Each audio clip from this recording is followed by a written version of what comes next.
Carlos Dias, educação hoje em dia é um grande problema. Ele A tem qualidade. sido. Ricardo, olha só, a gente está diante de um país que tem que fazer uma série de reformas. Uma série de reformas. Nós falamos no campo da economia, no campo da administração pública, no campo da política. Agora, no campo da educação. O que menos se tem na escola pública hoje é o ensino efetivo. Da nossa época, né, vamos chamar assim, estamos praticamente a mesma idade, a gente estudava português, matemática, geografia, ciências, desenho, religião, educação física você tinha, enfim, tem uma série de coisas que você não só tinha uma atividade mental, atividade física, você tinha os intervalos, obviamente, naturais, os recreios, as alegrias, né, dos encontros, jogar bola, brincar, e você hoje não tem um material de conteúdo.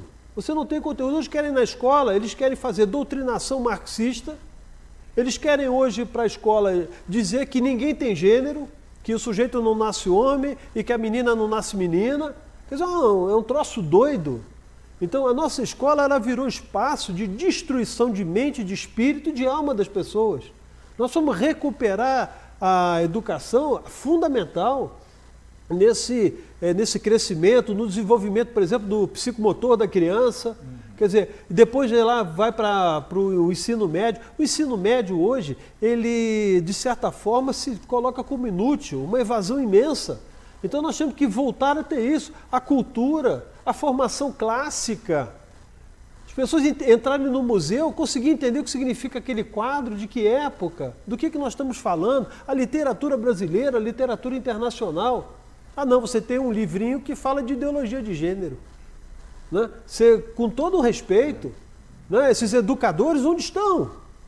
Então nós precisamos mudar absolutamente isso. E aí é que nós vamos trilhar o campo do desenvolvimento, do crescimento, o interesse pela ciência, o interesse pelo trabalho. Então, por exemplo, no ensino médio, você pode conjugar, por exemplo, algumas atividades profissionais que podem ser preparados para aqueles, por exemplo, que já estão em idade, 16, 18 anos, eles conseguirem um emprego, conseguirem iniciar já no primeiro momento com certos atributos. Por exemplo, no ensino médio, por que não noções de contabilidade?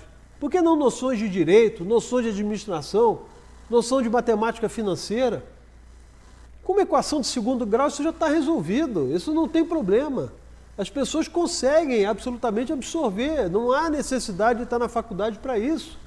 Então você teria, em outras áreas mais específicas, por exemplo, a questão da eletricidade, enfim, outro campo do campo profissional que pode ser feito e que você coloca nos currículos e o aluno escolhe como ele vai querer trilhar, se ele vai para uma área administrativa, se ele vai para a área, né, de desenho, de ciência. Por exemplo, a questão do desenho técnico mesmo, que tinha antigamente. Né? Então, a parte, por exemplo, de eletricidade que eu falei, por exemplo, eu saí do colégio formado em técnica eletrônica.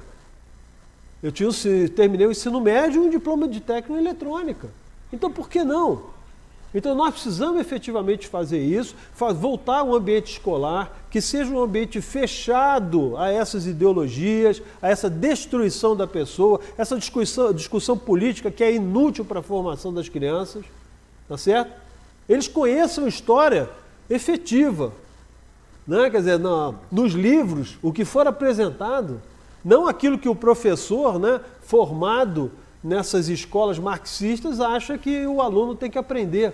Então nós estamos perdendo muito e a gente não vai conseguir mudar essa geração, né, no sentido do apetite por crescimento, simplesmente discutindo, sendo fechada num ambiente onde você não cresce, você não tem a possibilidade de se interessar por coisas novas, e você não sabe falar a própria língua, você não consegue escrever um português adequado.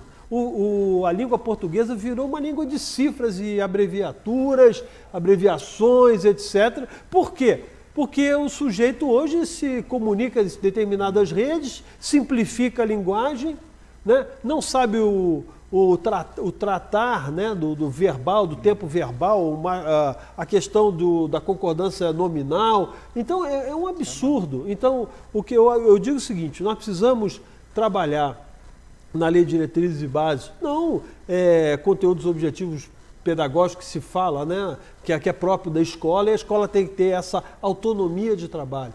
Mas nós temos que indicar que basta desse sistema que não funciona. Temos que criar também uma forte avaliação das escolas e dos professores. E a escola dos professores, que eu quero dizer bem, não é para premiar e nem também para punir. É simplesmente para qualificar e permitir que o profissional tenha condições também de ensino, que o Estado brasileiro não tem dado.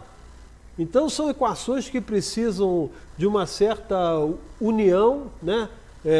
Que a gente precisa, sem dúvida nenhuma, eu diria, conjugar esses esforços para que você tenha um ambiente escolar saudável do ponto de vista físico, uma escola atrativa, uma escola de qualidade, um material didático da mesma maneira, um sistema de alimentação, tempo integral, uma cadeira boa, uma luz clara, um quadro adequado, um instrumento para o professor trabalhar, tanto visto no material didático que o aluno também receba, a formação do próprio professor seja contínua, permanente e seja prestigiada, e vamos trabalhar sem dúvida nenhuma não só por essa qualificação, mas também para a qualificação da carreira, que é uma das carreiras mais relevantes que o país tem.